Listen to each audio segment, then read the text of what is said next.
Hi again, Kelsey here. Looking forward to sharing this video with you. This is called the three-way triangle, and I really want to credit in particular Brian Carruthers and Holton Buggs, a number of other people who've really developed this strategy and shared it with a whole bunch of people. And this particular strategy is so immensely effective, and what it pertains to are things where you and somebody are in something together. So unlike, say, like the referral partnerships where you have two maybe separate businesses where you can nonetheless help each other out through referrals, this we want something where we're in together. Either it's the same business or we have separate businesses, but maybe we involve each other in the same program, we're working in the same program, same event. Really something longer term though than just a one-time event. But it's inexhaustible. This is a fantastic strategy, and I highly recommend it. It's been very effective. So this three-way triangle involves three people, thus three-way. Right now, we're just going to start with you and me. And don't worry for now why I positioned us that way, but we're just going to do that for now. Now let's say you and I are co-facilitating, we're collaborating on the same compassionate leadership program. All right? So we have this program, and we really want to find the people who want to do this. Now, typically, when we're doing this alone, let's say I have a contact, there's a little bit of an issue, which is that the level of respect for who I am is not going to be quite the same as I would like it to be. What I mean is that although in this relationship, let's say this is my contact, it really matters that this is my contact in this particular call, or we would structure this differently if it was your contact. So this is my contact, we're in the same program together, I reach out to this person because I'm thinking this is someone who could use this so much, and they would get so much out of this, and we're going to make this happen for them. But we have to We'll find a way to try and present it to them in a way that's understandable, and it actually plays well into the organic way that relationships tend to work, especially when it comes to the industry. So in this relationship, you can bet that there's going to be, there's going to be intimacy. There's going to be this level of trust between me and this somebody. Okay, that's why I know them. That's why there's a relationship here. They're my friend or whatever. There's somebody I know. We've had relations in the past. And there's an extent to which they trust me. They trust me. Now, let's think about this hypothetically. Let's say this person was sick and I'm their friend. Then just my recommending something alone would have to involve an opinion of who's that they actually respect. So let me say that again in a different way. Let's say that this person being sick, I recommended a doctor. Now the doctor's opinion is going to be the one that's really going to count. Why? Because this somebody is going to trust the doctor's opinion based on their skill level, the number of years they studied, the number of years they've practiced, their degree, everything in their profession makes it that even if there's not like that same level of trust, you wouldn't necessarily want to trust the doctor with your finances and everything per se, or you don't have that intimacy and trust as you do with a friend or with your family member. But nonetheless, you do respect their opinion more. If I said you should really put a cold compress to that, is that really going to have the weight as when a doctor says, yes, a cold compress is exactly what this particular kind of illness needs? Then you respect the doctor's opinion because of their skill and expertise. So this is important, because what this means is when I'm reaching out to this contact in order to establish this three-way, this promotional piece, we're not going to try and establish my expertise in anything. It's not about expertise. It's going to be relationship. It's going to be about trust and relationship. I believe this would be great for this person. This person trusts me enough to hear me out. And that's as far as we're going to go with that. Now let's say we're in this conversation. I say to somebody, hey, look, I'm one of these members, I'm participating, collaborating in this compassionate leadership program. I'm super jazzed about it, and I was thinking of you.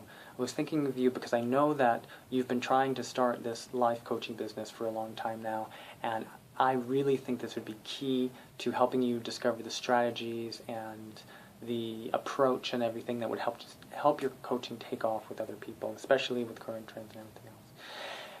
And they go, oh, okay, interesting, cool. Well, tell me more about this. And I say, okay, well, there's a number of us doing it. I'm actually curious if you have a more specific question than that. We want specific. We want to know exactly.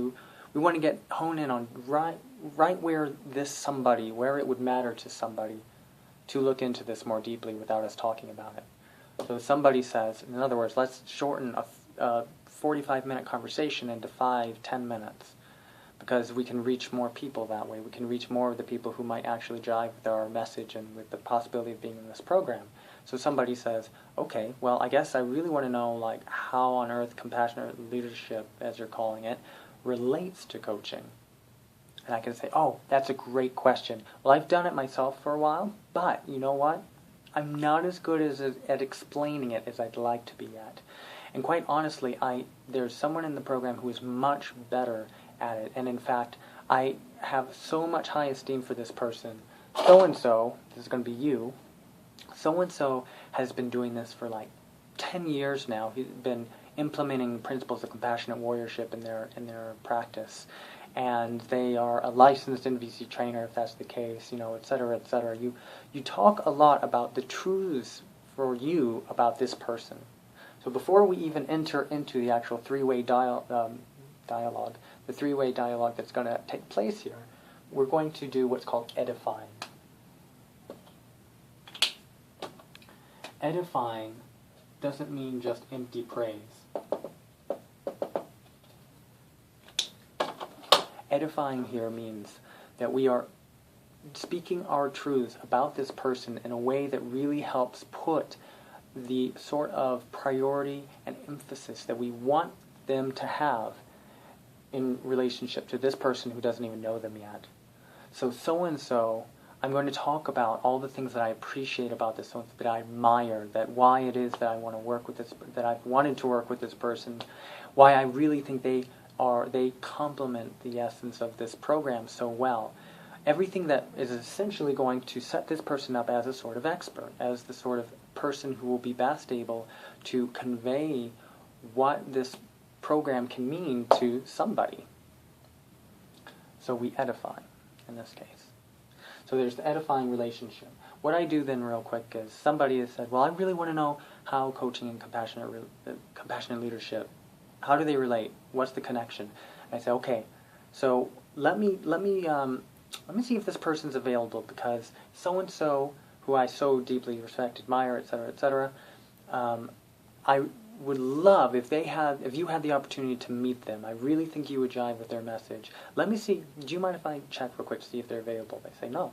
So hopefully there's a little bit of correspondence here, and we know each other's schedule a little bit, so you're available, hopefully, for this sort of thing already. But I check in with you and I say, hey, do you still have that time right now for this person? I got in touch with them and they'd really like to talk to you about something. I say, sure, yes. Excellent. So we have the trust between somebody and me. We have the edifying that's I've already conveyed to somebody between myself and you, this so-and-so.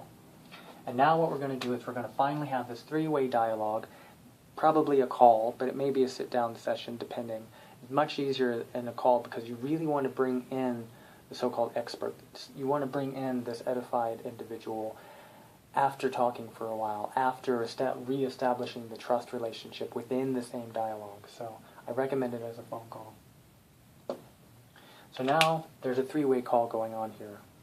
And we've brought in you, and I introduce somebody to you, and I introduce you to somebody, not necessarily in that order. What we have established by that edification and through this trust is we have established the potential for respect. The same respect that we were talking about with the doctor, whose opinion may not land in us the same way as our opinion, simply because there's a trust there but not a respect level. The doctor's opinion will respect more because we know through edifying and just typical culture, we know they have a ton of experience, they have skills, etc., etc., etc., etc.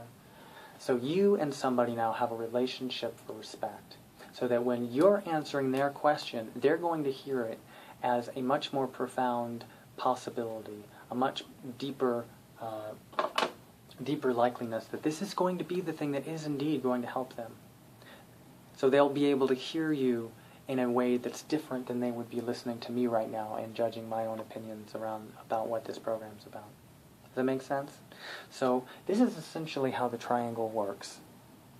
And then we would end together, usually with something we want to try and really, really follow through by following up. And there's a great adage in a lot of the business now that says 80% of the success is in the follow-through. The fortune is in the follow-through is what other people say. But I like success in not the follow-through, the follow-up. So follow up. You want to establish by the end of this call some sense of when the next call is going to be, and make sure that they're available for it, and say, okay, we're going to, now that we've had this call, I'm going to contact somebody again. I'm going to contact this person again. Literally, this would sound like so-and-so. You say to this somebody, okay, now that we've had this conversation, I really hope that helped clarify your questions. I got to go now. I am indeed busy. But my dear friend Kelsey's going to contact you. He's going to follow up with you. So just be sure to schedule a phone call and we'll talk again. Okay, great, thanks.